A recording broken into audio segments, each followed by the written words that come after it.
So here's the thing. Tsai, we'll just call him Joe, was caught by Nets Twitter liking an anti-Kyrie Irving tweet.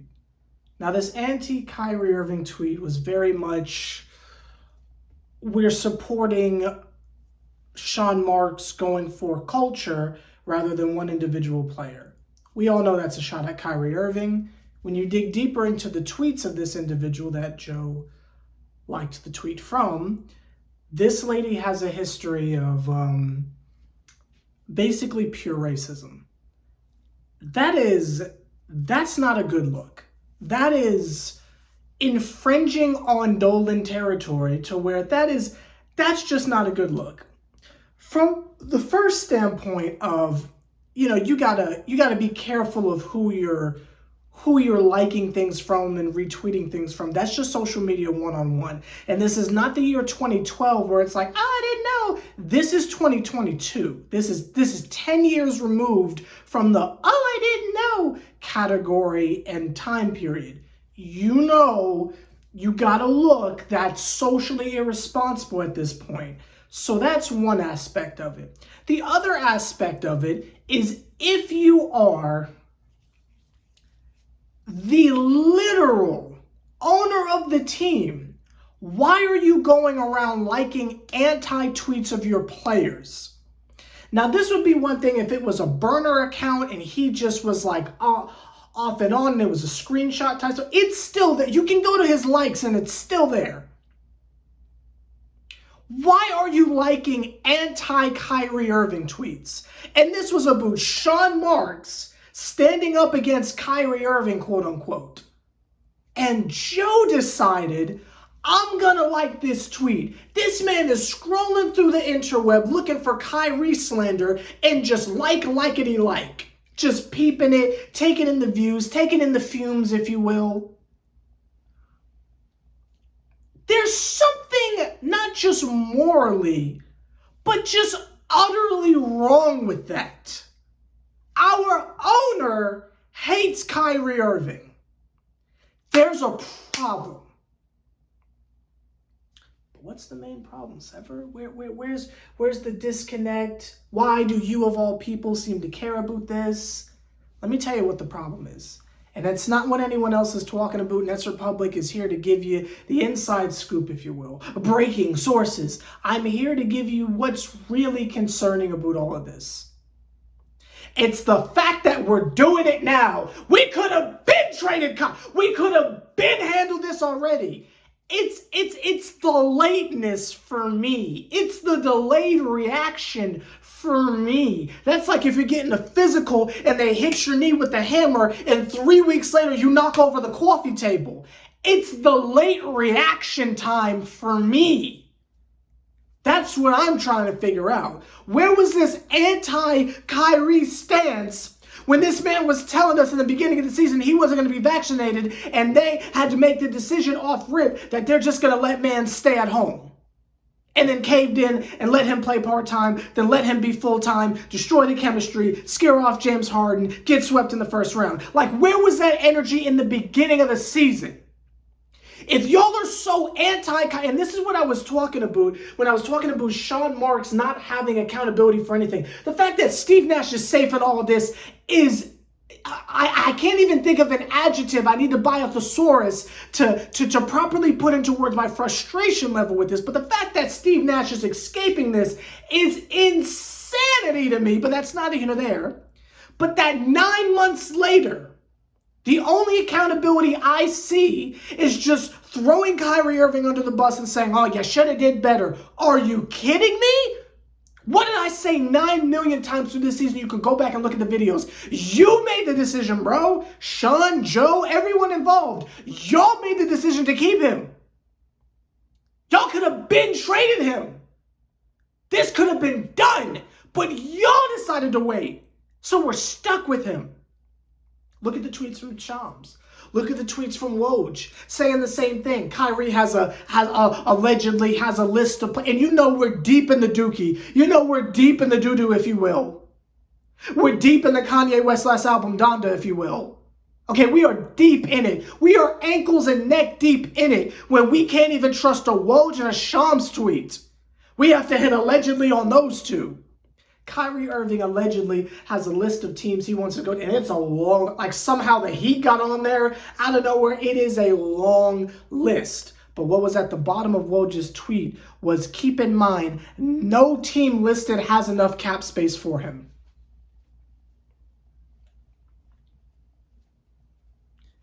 When I tell you that when I was screaming when we traded Harden, everyone just assumes it's just because I love Harden so much. It's because it was our last chance to get away from Kai. And now it's too late. And I understand that when I say that, people stop listening and say, oh, Sever doesn't want Kyrie Irving to be here. Okay, well, sure, but let's evaluate what it's too late means. There is no team with enough cap room to sign him outright. We would have to do some sign and trade monopoly money type shenanigans. Now, let me ask you, who do you want for Kyrie? Who is available that is left that equals Kyrie Irving? Don't say Damian Lillard. Don't say Damian Lillard because Jaren Grant already went. So don't say Dame. Who's left? Who's left? Bradley Beal? That's it? Who's left? There is no one left. There is no possible trade scenario that even makes sense. And all we have to do is give Kai the max. Just give him the max. See, here's what the push and pull is. Nets front office don't want to give Kyrie Irving the max. Kyrie Irving's demanding the max. They don't want to give him the full max. Now, do they have legitimate reasons to not give him the max? Absolutely. But again, these are the things you think about when you have time in the beginning of the season for. You don't do this after the entire season is over and we have no leverage left. If Kyrie Irving walks for basically nothing and Kevin Durant requests a trade, oh, I didn't tell you on the best part. There was another follow-up tweet that says Kevin Durant is watching all of this and basically if we screw up, he wants out. Now, there are conflicting reports from Woj saying that, well, that's not particularly the case, but then he tweeted earlier saying it was. So again, we don't know exactly what's going on. It's just looking like the Nets despise Kyrie Irving and want him gone, or they want him to take some massive pay cut or sign a shorter deal, but Kyrie wants the full max. Now, I just want to bring everyone back to where we are again. Do I think Kyrie should be on the team? No. Do I think he needs to be? Yes. Because let's not forget what we're going to be giving up here. We are talking about a starting lineup of Kyrie Irving, Seth Curry, Kevin Durant, Ben Simmons, insert center here. We're about to give that up for nothing. And I say again, do you want Westbrook and Ben Simmons on the same team together? And God help us if KD requests a trade. But the contracts don't work. KD ain't going anywhere. Really? Do I need to remind you that it's 2022 and them contracts don't mean nothing but a guaranteed payday for the athletes? And that's not me on some, oh, that's player empowerment. The players have too much power. Because let me tell you what they're really saying. Black people have too much power. We want it the way it was. Ooh, can I say that on It's Republic? I don't know. If you're watching this video, it means I could say it. I don't know. That might have been too much truth. I'm not sure. But anyway, I'm not on some anti-player empowerment type stuff. I'm trying to say that these contracts don't mean a thing. We've seen on that's how we got Harden. Like, these contracts don't mean a thing.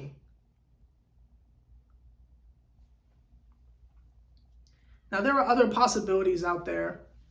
They're saying D'Angelo Russell is up for grabs. I don't know if y'all want to go backwards. I'm not quite sure. All I know is it's not looking good for us. Because if the Nets have decided all of a sudden, like now of all times, the Nets have decided we hate Kyrie. And now is when they decide we hate Kyrie. This front office. So since we've decided that, it's not looking too good for us. And Kyrie is basically saying, if you don't give me the max, I'll go somewhere else. The Nets are saying, we don't care, go somewhere else. So that's where we're at. And if Kyrie leaves, Kevin Durant's probably going to go too. So If you're just curious to know how things are going, those are your updates. That's where we are right now. The draft is currently going on. Hopefully by the time I upload this video, Kyrie is still on the team. And again, just to get my personal stuff off, I want Kyrie to stay.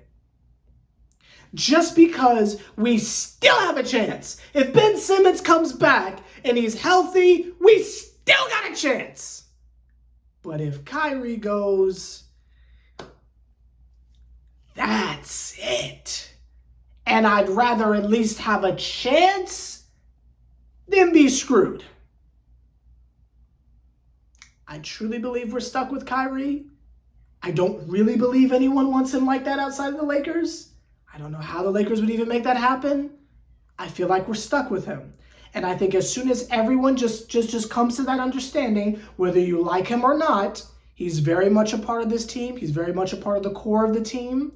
Just accept it. You had your chance to trade him. You decided to trade Harden. Let's live with that decision and move on with the rest of our lives. Because it's looking like they're about to screw us again! But I don't think that's going to happen. I still have some faith in them. I'm sure this is just a messy negotiation that we will look back upon and chuckle fondly at, and this will not be like the Harden OKC thing. I don't think it's going to be like that. We will be just fine. Hopefully. Let me know your thoughts down below. I'm sure I'll be seeing y'all soon to talk more about good old Kyrie Irving.